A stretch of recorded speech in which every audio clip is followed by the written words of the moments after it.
അതെന്തൊരു പറച്ചില്ല. ഇന്നലെ തക്കാളി എല്ലാം കൂടെ വാങ്ങിച്ചോണ്ട് വന്നിട്ട് എന്നോട് പറഞ്ഞില്ലയോ തക്കാളി ഫ്രൈ ഉണ്ടാക്കി തരാന്. അതുകൊള്ള ഇപ്പം എന്നോട് എന്തെടുക്കും വന്നു. തക്കാളി ഫ്രൈ ഭയങ്കര ഇഷ്ടമാണ് കേട്ടോ.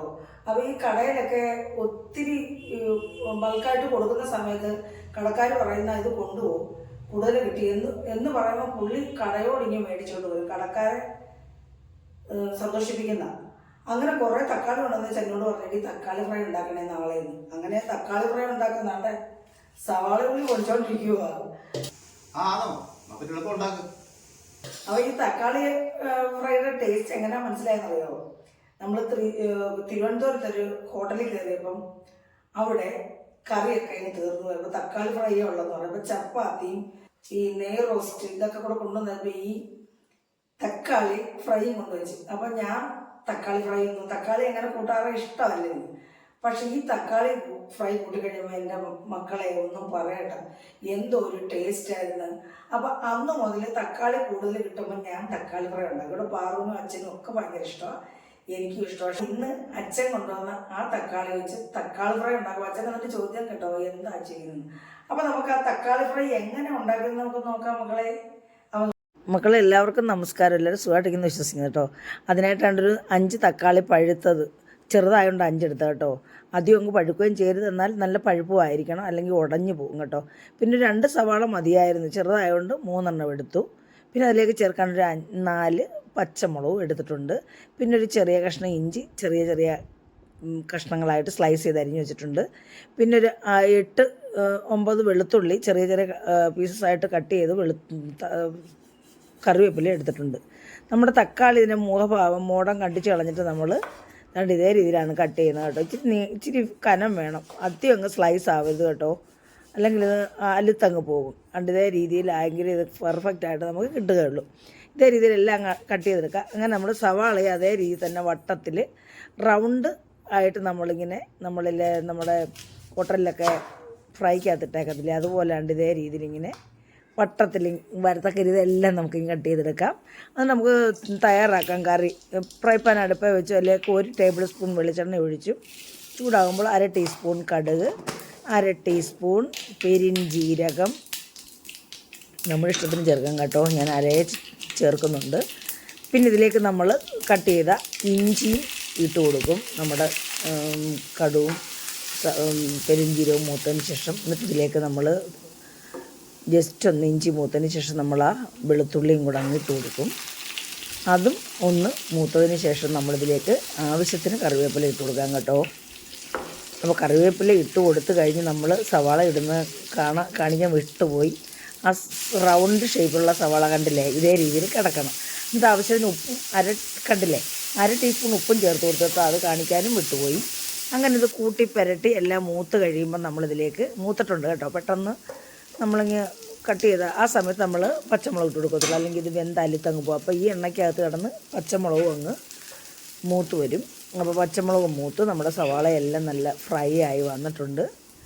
എന്നിട്ട് ഇതിലേക്ക് നമ്മൾ 1/2 ടീസ്പൂൺ മഞ്ഞൾപ്പൊടി, 1/2 ടീസ്പൂൺ നമ്മൾ മസാലപ്പൊടി ചേർക്കുന്നുണ്ട്, 2 ടീസ്പൂൺ മുളക് പൊടി, 1/2 ടീസ്പൂൺ കുരുമുളക് പൊടി. നമ്മുടെ ടേസ്റ്റിനനുസരിച്ച് ചേർക്കാം കുരുമുളക് കേട്ടോ.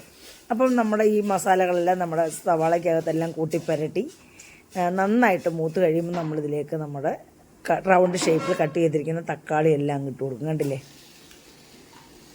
എന്നിട്ട് നമ്മളിത് കൂട്ടിപ്പരട്ടി നമ്മുടെ ഈ സവാളയ്ക്കകത്തുള്ള മസാലകളെല്ലാം നമ്മുടെ ഈ തക്കാളിക്കകത്ത് പെരളത്തക്ക രീതിയിൽ നമ്മൾ കുറച്ച് സമയമെടുത്ത് നമ്മളത് കൂട്ടിപ്പരട്ടി എടുക്കുന്നുണ്ട് കേട്ടോ. കൂട്ടിപ്പരട്ടി എടുത്തതിന് ശേഷം നമ്മളിതിലേക്ക് ഒരു 1/2 ടീസ്പൂൺ കണക്കാക്കി നമ്മുടെ ടേസ്റ്റ് അനുസരിച്ച് ചേർക്കാം കേട്ടോ. ഒരു പഞ്ചസാര ചേർക്കുന്നുണ്ട് കേട്ടോ. അത് പഞ്ചസാര ഈ ചൂടിനകത്ത് നല്ലിത്ത് ഇതിനകത്ത് കൂട്ടിച്ചേരുമ്പോൾ നല്ല ഒരു എരിവും പുളിയും എല്ലാം കൂടെ ബാലൻസ് ചെയ്ത് നല്ലൊരു ടേസ്റ്റാണ് കേട്ടോ. അപ്പം നമ്മളിതിനകത്ത് ഒരിക്കലും വെള്ളം ചേർക്കരുത് കേട്ടോ. നമ്മൾ ഫ്രൈ അല്ലേ, ഫ്രൈക്ക് വെള്ളം ചേർക്കുകയും ചെയ്യത്തില്ല. ഫ്രൈക്ക് വെള്ളം ചേർത്താൽ അത് റോസ്റ്റായി മാറും. അതുകൊണ്ട് വെള്ളം ചേർക്കുകയും ചെയ്യരുത് കേട്ടോ, വെള്ളം ചേർക്കരുത്. അങ്ങനെയാണ് ഇതിൻ്റെ രീതി. ഞാൻ ചെയ്യുന്നത് ഇങ്ങനെയാണ് കേട്ടോ. ഇതാണ് അതിൻ്റെ ടേസ്റ്റ്. നമുക്കിത് അടച്ചു വെച്ച് പലതവണ നമ്മൾ അടച്ചു വെച്ചു, തുറന്ന് വെച്ചു, പിരിച്ചിട്ട് അപ്പോൾ ഉപ്പ് നോക്കി. അപ്പോൾ ഞാൻ 1/2 ടീസ്പൂൺ ഉപ്പും കൂടെ ചേർത്ത് കൊടുക്കുകയാണ്. നേരത്തെ ഞാൻ ഉപ്പ് ചേർത്തായിരുന്നു കേട്ടോ. നമുക്ക് ചോറിനകത്തും ഇഡലി ദോശയൊക്കെ കഴിക്കാൻ പറ്റുന്നതാണല്ലോ. ചപ്പാത്തി അപ്പോൾ നമുക്ക് ഉപ്പ് അധികം ആവരുത്. അപ്പോൾ ഇതെല്ലാം കൂടെ കൂട്ടി യോജിപ്പിച്ച് നമ്മുടെ സവാള, നമ്മുടെ തക്കാളി വേവും കേട്ടോ. ഈ തക്കാളിക്കകത്ത വെള്ളവും നമ്മളിത് അടച്ചു വെക്കുമ്പോൾ ആ ആവിയും കൂടെ ചേർന്ന് നമ്മുടെ തക്കാളി അങ്ങ് വേവും. കാരണം വേവാനായിട്ട് നമ്മൾ വെള്ളം ഒഴിക്കുകയേ ചെയ്യരുത്.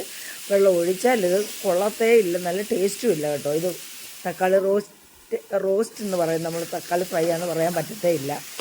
അപ്പോൾ നമ്മൾ അതേ രീതിയിലെല്ലാം നല്ല വേവിച്ച് റോസ്റ്റ് ചെയ്ത് എന്തൊരു ടേസ്റ്റാണെന്ന് അറിയാം. നമ്മൾ ആ മധുരം കൂടെ ചേർത്ത് കഴിഞ്ഞപ്പം എനിക്ക് ഇപ്പം തന്നെ അങ്ങ് വായി വെള്ളം വരുമോ കേട്ടോ. എന്തൊരു ടേസ്റ്റായിരുന്നു അറിയോ, ഭയങ്കര ടേസ്റ്റ്. ഞാൻ തള്ളുകയൊന്നും അല്ല കേട്ടോ.